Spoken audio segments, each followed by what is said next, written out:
গত 12 অক্টোবর রবিবার পূর্ব লন্ডনের ভিক্টোরিয়া পার্কে ১৫০০-এরও বেশি মানুষের অংশগ্রহণে অনুষ্ঠিত হল 12তম মুসলিম চ্যারিটি রান।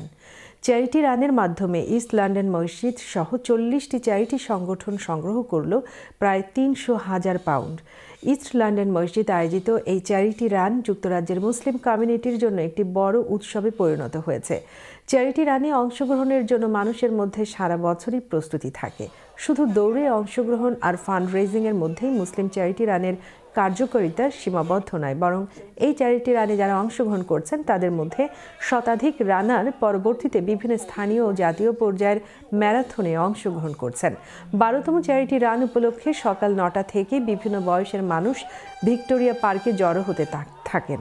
সকাল 10:30টায় হুইসেল বাজিয়ে শুরু হয় 5 কিলোমিটার দৌড়। প্রথমে শিশুদের দৌড়, এরপর পর্যায়ক্রমে বয়স অনুপাতে অন্য গ্রুপগুলো দৌড়াতে শুরু করেন। মাত্র 20 মিনিট 5 সেকেন্ড সময়ের মধ্যে 5 কিলোমিটার দৌড় সম্পন্ন করে ফিনিশিং লাইনে ফিরে আসেন।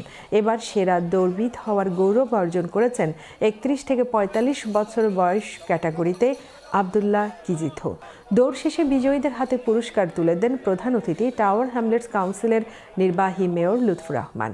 ইস্ট লন্ডন মসজিদের সিইও জুনায়েদ আহমেদের সঞ্চালনায় পুরস্কার বিতরণী পর্বে বক্তব্য রাখেন মসজিদের chairman doctor Abdul Hai Murshed, treasurer Syed Tuhel Ahmed ও সিনিয়র ইমাম সৈয়দ আনিসুল হক।